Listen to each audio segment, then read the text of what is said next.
Cenário internacional com a China nos holofotes por conta dos relatos de morte por Covid, o que fez eles retrocederem no processo de reabertura da economia. As commodities estão sentindo.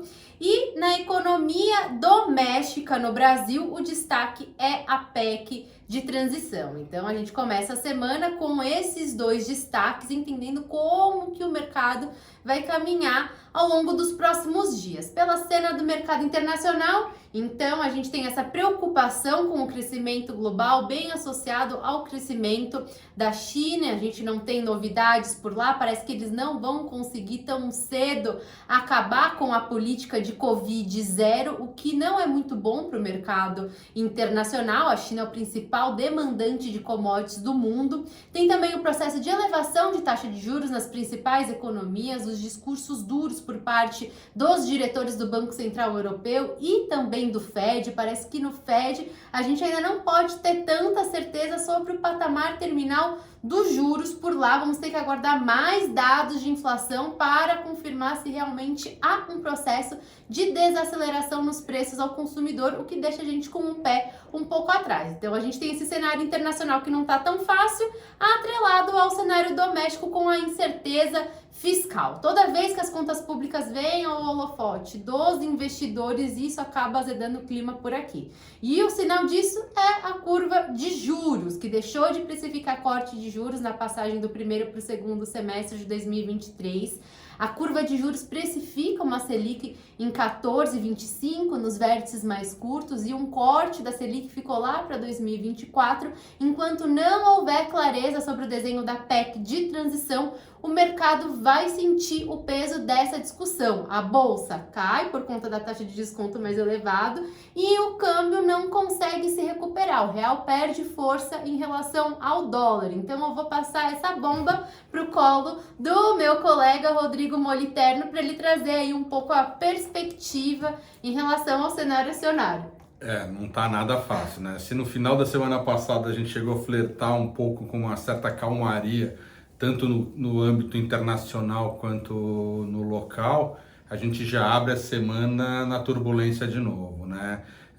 A questão realmente da China voltou aí a mexer com os mercados. Alguns analistas até se questionam se aquele otimismo que se criou em relação à China semana passada não foi exagerado. A gente está vendo realmente que agora a China voltou a endurecer a política e muitos analistas acreditam que só para final de 23 a China estaria com a abertura aí em relação ao Covid zero, né? Que hoje em dia é muito forte lá essa política.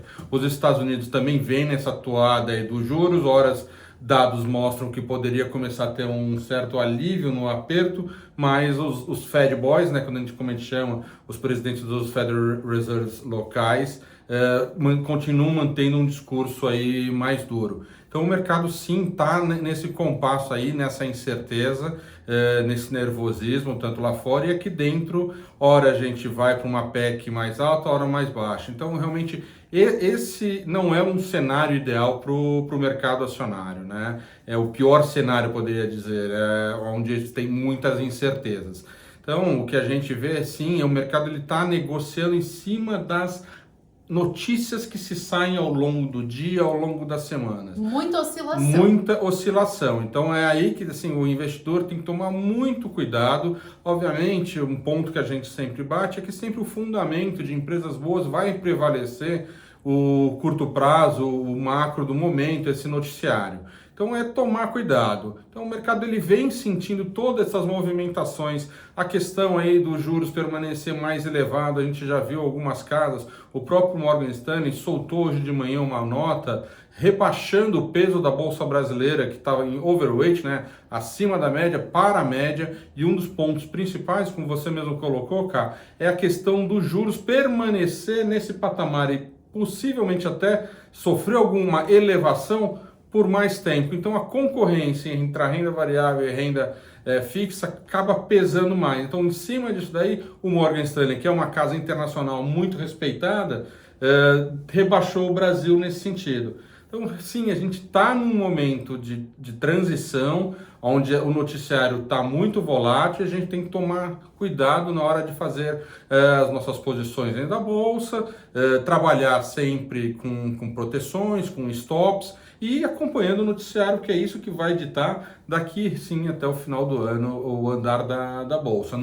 Eu não arriscaria prever qual que seria o número de final de ano que a gente poderia chegar. Hoje eu já não consigo mais prever isso daí. Não sei se a gente pode voltar, sei lá, para uns 120 mil pontos ou podemos ir para uns 100 mil pontos. Tá difícil, vai depender realmente do noticiário.